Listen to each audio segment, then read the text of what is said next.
Friend, જય માતાજી, જય દ્વારકાધીશ, ગુડ મોર્નિંગ. સ્વાગત છે તમારું આજના એક નવા બ્લોગમાં.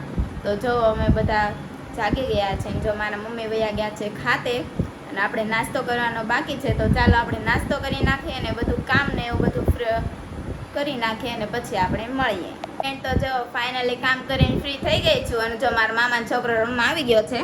જોઈ લો. ઉગી, શું કરશો તું? શું રમ છો? ડોક્ટર કીટ રેમ છો? મને તાવ આવી ગયો છે, મને દવા આપો નહીં.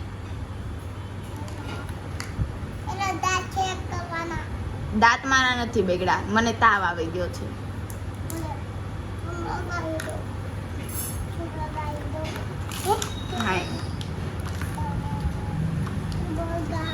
ઇન્જેક્શન મારશો? નહીં, મને બીક લાગે એનાથી. ન તો ચાલો હવે આપણે મારા મામી પાસે જઈએ.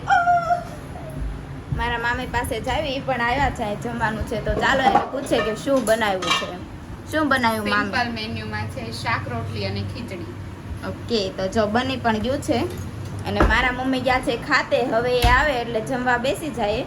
મારા પપ્પા પણ આવ્યા નથી ને અમારા કૃષ્ણાબેન ગયા છે ભણવા, એની સ્કૂલ શરૂ થઈ ગઈ છે એટલે. તો ચાલો હવે આવે એટલે આપણે જમવા બેસી જાય અને પછી આપણે મળીએ. આગળ બન્યા રહેજો બ્લોગમાં.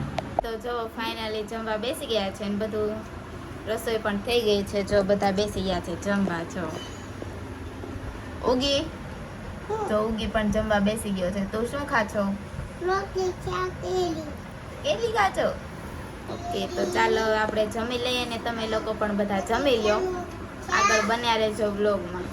ચાલી જો બધું કામ કરીને ફ્રી થઈને જો ખાતે આવી ગઈ છું અને આમ જો આજે મારા મામી સીટું કટિંગ કરે છે.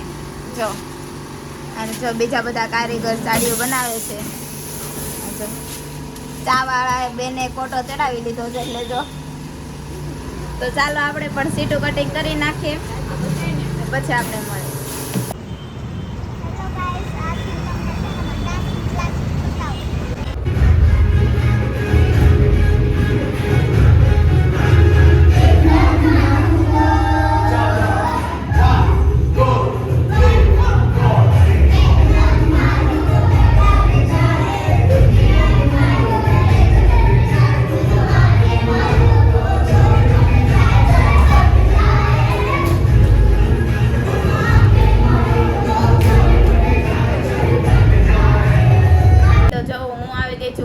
ઘરે અને જો મારા મમ્મી પણ આવી ગયા છે.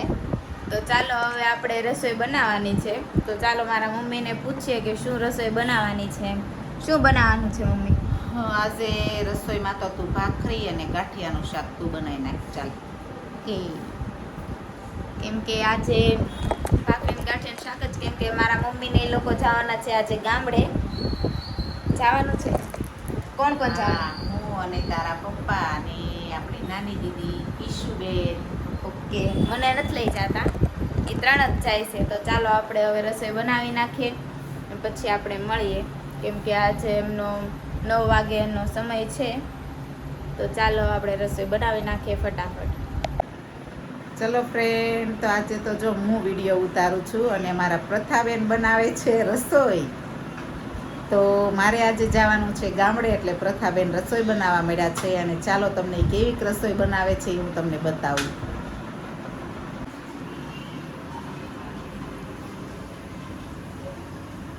ભારતનો નકશો કારક કારક તો બની જાય છે. કેવી ભાખરી બનાવે છે. કેટલા સમય પછી મેં આજે ભાખરી બનાવી છે. 1 મહિનો થઈ ગયો હશે મેં ભાખરી બનાવી. કોમેન્ટ કરજો સરસ થાય છે કે નહીં, કોમેન્ટ કરજો મને. એમ તો જો ફાઇનલી જમીન ફ્રી તો નથી થયા, આજે જમી લીધું છે અને જો એ મારે ક્લિપ ન દેખાવાની કેમ કે જો મારા મમ્મીને એને ઉતાવળ થતી હતી જોઈ જાય છે. જો આપણને નથી લઈ જતા, એ ત્રણ જ જાય છે. તો ચાલો બધા ઈશુ જો એ બધા જાય છે ગામડે અને મને નથી લઈ જતા અને આપણે જવાનું છે મારા નાનીના ઘરે. તો ચાલો ત્યાં જઈને મળીએ આપણે. જો બીજા બધા થાય છે આમ જો એને કેટલી હરખ છે. ઈશુ ઈશુ તું આઈના રહી જા. કેમ? મારે હથવારો કરાવવા.